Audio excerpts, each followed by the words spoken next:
Hi everyone, welcome back to 10 Minutes English with Reiko. こんにちは、レイコです。10分で英会話へようこそ。今回は以前登場した Seth に再登場してもらいます。Seth は去年からずっとスペイン語を勉強しています。本当に頑張っているので、スペイン語どんどん上手になっていて、今ではアメリカ人の私の夫に携帯でメッセージを送るとき、英語では text って言うんですが、text を送るとき、なんとスペイン語で text が来ます。私の夫はスペイン語ほとんど理解できないんで、Seth から送られてきたスペイン語の text を Google Translate を使って翻訳します。そして英語で Seth に返信をすると、また Seth からスペイン語で返事が返ってくる。で、夫困ってるんですが、とにかくそのぐらいスペイン語頑張っています。そんな彼と言語学習について会話をしました。去年、その会話を2本の動画にまとめたんですが、その時にシェアしなかったトピック。言語っていうのは完璧に話せなくてもちゃんとコミュニケーションができる。今回はそのことについてシェアをしたいと思います。実際に私も何度も間違いをしています。何度も失敗をしています。私も完璧な英語は話せません。とにかく一番大切なことは自分が今持っている力を最大限に発揮する。そのためにはどうしたらいいのか。もちろん練習することですよね。とにかくそんなことについてSethと話をしているので、ぜひ聞いてください。So you said the first teacher, or what do you call her? Like teacher, instructor, friend? I call her tutor and a friend. Tutor and friend. That's perfect. Yeah. So the tutor. Yeah. Okay.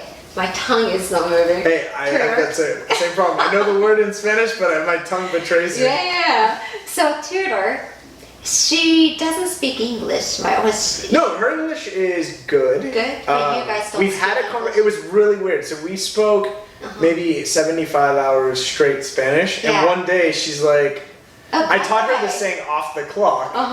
So she wasn't working, so I was like, you want to speak Spanish or English for like 15 minutes?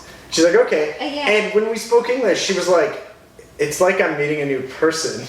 It was so weird. And I was like, yeah, who are you? Because she was the one now kind of clumsy, funny, like blah, blah. And I was the one who was like more serious in command. Like, this is my language. This is the language of my brain. Like, I'm, It's like she is in your world. Yeah, exactly. And so I felt like the tables turned, and I was in command. I was, but it's interesting when you learn a foreign language, you have such sensitivity to that, to that position. Yeah, because you were in that position. Exactly. You can so, put yourself in her shoes. and I think the broad lesson here is that anyone trying to learn any language, just you may make a mistake, but people that you're talking to really are patient and they're just appreciative that you're speaking the language. Unless they're just bad people, but you can't control that. So I think in general people are very patient. Yeah, that's how I felt too. Usually, people were very patient with me when I was still, actively learning English. Sometimes, I make mistakes and, they might just giggle or laugh. But still, that was all good. Yeah, you laugh together though. They're not laughing at you. No, laughing together. That's like a key point, right? So mistakes, right? Yeah. So it's just inevitable. I make mistakes in English. Me too. Oh, really? Japanese too. Oh yeah. So I want to talk about that. Malcolm Gladwell in Outlier, he said, to good at anything, everything, you have to practice like 10,000 hours. Right, to reach an expert level. Exactly, right? So we don't, aim that high.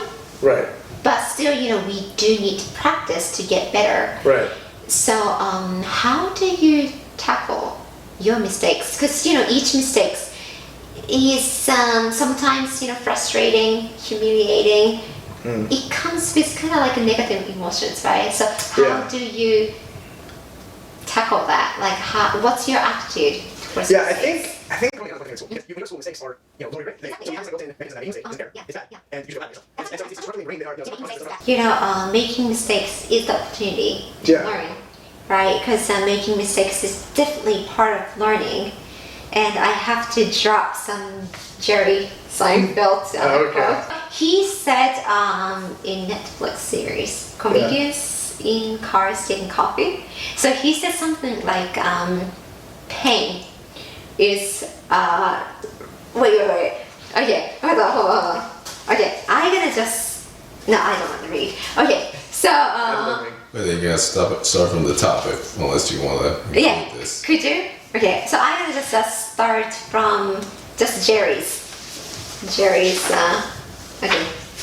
this is cheating street. Okay, so he said, pain is the knowledge rushing in.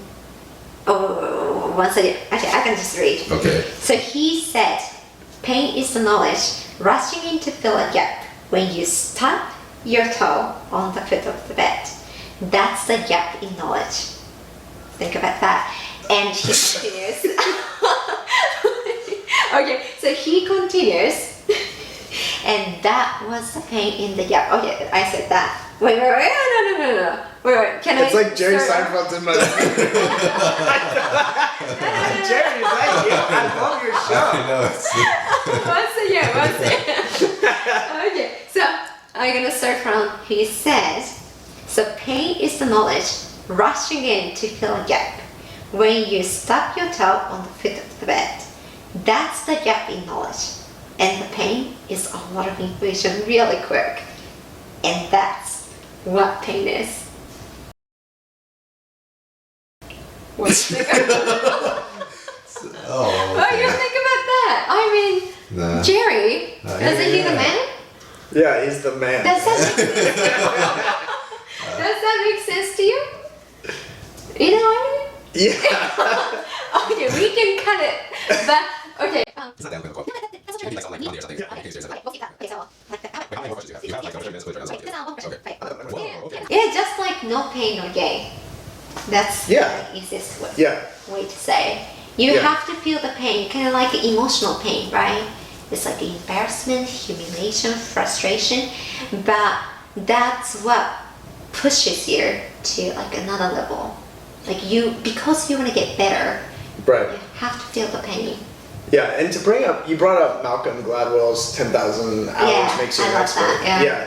But it's not just 10,000 hours of, you could sit in front of a TV and watch 10,000 hours of Seinfeld, Yeah. which apparently you have. I love that. And you're not going to learn English. It has to be deliberate practice, which is the idea that you are challenging yourself every hour that you are exposed to the language. Yeah. So it's not, when you feel pain, when you feel uncomfort, that's a deliberate hour of practice. Yeah. So if it's too easy, you're not challenging yourself. So, That's a good point. yeah. Yeah, you cannot stay in your comfort. Right. You And a have lot to of get people out do. there. It's like, oh, I learned English. Oh, what can you speak? Oh, I can Yeah. introduce myself. I can talk about where I'm from. I can do this. Well, can you talk about global warming? No. Okay, well, tell me about global warming. Yeah. Then it's like, oh, I'm going to struggle speaking about global warming. That's a good practice. Yeah. So that's what I do with my tutor. Like, it's like, tell me about the economy in Venezuela. And it's like, I have to learn questions. words like, Yeah. oh, how do I say hyperinflationary? Or how do I say the collapsing economy? Or how do I say Venezuela literally is falling apart? Do you ask those questions in English? No. No. This is all in your target language, so in Spanish for me. That's And you should impressive. never translate. Yeah. You should force yourself to think in the language Yeah. and learn in context. That brings us actually another chapter in this interview. So how do you think in Spanish instead of English? Very poorly. No, I try to. It's hard. I mean, I'm not there yet, and Yeah. a lot of the times I still say things in Spanish that are just English translations to Yeah, Spanish, yeah. obviously. But anytime, I mean, I just try to visualize. It's like speaking English. What are Yeah. we doing when you're speaking your native language? You're just thinking of ideas and expressing them. Yeah. So I try to do that in Spanish. Spanish, yeah. And sometimes if I can't think of the word first in Spanish, I'll think of it in English and try to think of a shortcut to a similar word, a synonym, because I don't Okay. know that word immediately. Yeah.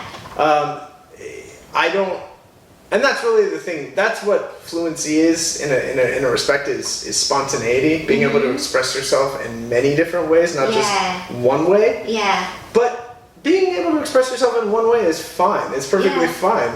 The whole point of learning a language is to communicate. Exactly. You don't have to speak perfect language. Exactly.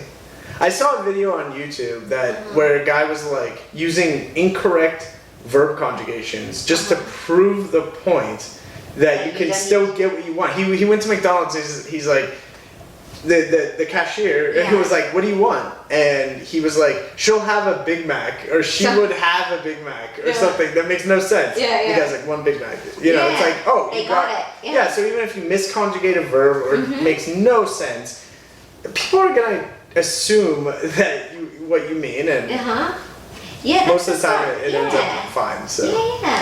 So don't stress out. People are not judging you. You're only judging yourself. Yeah, exactly. Sometimes you are the biggest critic. Yeah. Right? Because you can be really tough on yourself.